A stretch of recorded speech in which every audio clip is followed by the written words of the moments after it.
Hey guys! So, I thought of creating a series where I design spaces for my friends, families, or just anyone that needed my help in decorating their spaces. If you want to see all my designs and makeovers, visit my website creativepinay.com. I posted a separate video where I share the whole details regarding my design services, so if you're interested, please check it out.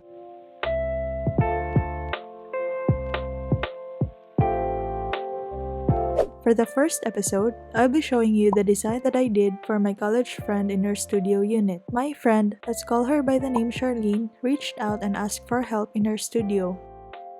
Actually, she only sent me one picture of the space. The layout of this space is quite new to me. I haven't designed a condo where the kitchen is located inside the main area because usually in a studio unit, kitchens are placed at the entry area.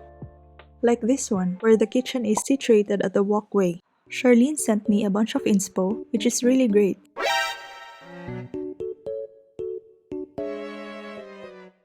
Although these pictures actually have different styles, but I noticed the playful mix of textures, lots of neutrals, with some pops of colors, low-profile beds, and a cozy atmosphere.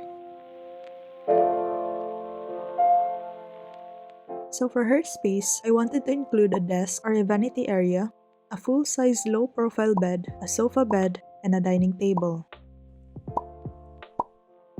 I went with this floor plan since the bed will be the centerpiece of the room. As you can see, there's everything we need: a desk, a full-sized bed, a dining table, and a living area with just enough storage. If you've noticed, I placed the TV in front of the dining and bed area and away from the sofa bed. This is because most of the time, we just want to lie down and watch our favorite TV shows. Or when we are cooking and eating, we can watch the TV comfortably. As per the sofa, we have two options. First is we can add a swivel mount to the TV so we can just swivel the TV facing the sofa. Second is we can place a projector on top of the bed. Then you can instantly have a theater room. You can always go for a normal couch if you're not planning to invite someone to sleep over. Use floor-to-ceiling double curtains for the sliding door to the balcony. Use a sheer curtain to allow sunlight into the room and a blackout curtain on the second one if you want to avoid the sunlight completely. A mini desk/vanity table beside the bed also acts as a nightstand to put your things when sleeping. The desk can be a working or a vanity desk. Of course, the centerpiece is the bed. Choosing a bed frame is crucial, but in this design, I went with a very interesting bed frame. It's a low-profile bed with a curved rattan headboard. Wow! Layering the bed with lots of textures from the sheets, blankets, and throws will give you that cozy feeling. Styling this area with a large piece of minimalist art will finish the look.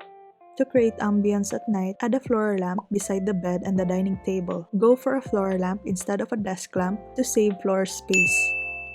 Beside is a full-length arch mirror, which again makes the space feel so much bigger, especially in this corner where it's hard to have natural light. Or, if you want more storage, you can add shelves above. But you may want to avoid placing any bulky pieces of furniture on this wall, so you can freely move around in the kitchen. I went for a modern chandelier instead of a pendant or ceiling light since this allows us to have multiple lights, which is great if you don't have enough light sockets. Also, it is a nice statement that adds visual interest. Finally, a round dining table is perfect in this space. Round tables are best in small spaces because it allows you to easily move around, especially in this high traffic area. Add a round rug to create separation. Also, this wall is half painted with a neutral beige color that ties everything together.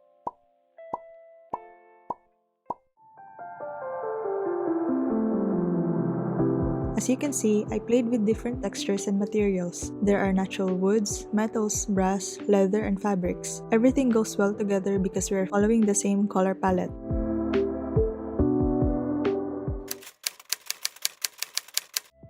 White walls tend to make the space feel stark and cold. So, to make the space feel warm and cozy, I wanted to paint this wall a very light neutral color. Even in a small space, we can still create a mini entryway where we can put our keys, bags, and shoes. Add hooks to hang the keys and bags.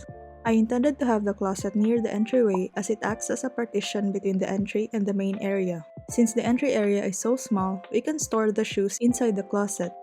Just make sure to have it contained separately to avoid contact with the clothes.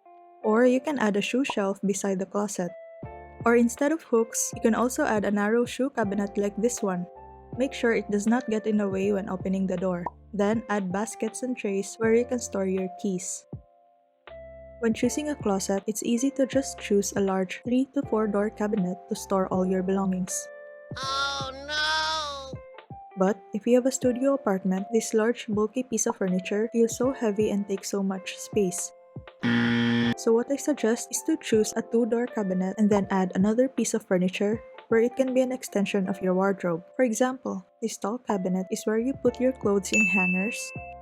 Then, instead of placing a media console for your TV, go for a chest of drawers where you can put your folded clothes. For large pieces like towels, beddings, linens, store them under your bed using this underbed storage. You can also place other seasonal items here.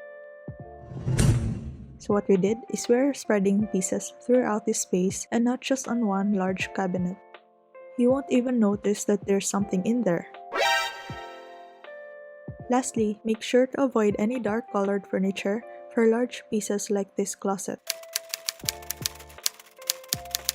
It's okay if you have dark cabinets as long as it is placed in a corner and not here in the center. Then, hang the TV on top using a swivel mount. For the sofa bed, you need to be specific with the measurements as we only have enough space for it. Again, if you do not need a sofa bed, you can always go for a 2 or 3-seater sofa or a chaise.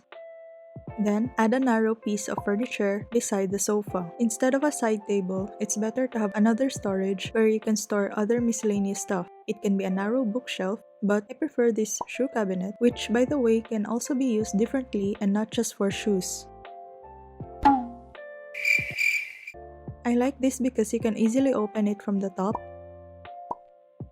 rather than having to open it at the front like a normal cabinet, which is hard since it faces very close to the sofa. And lastly, for the final touches.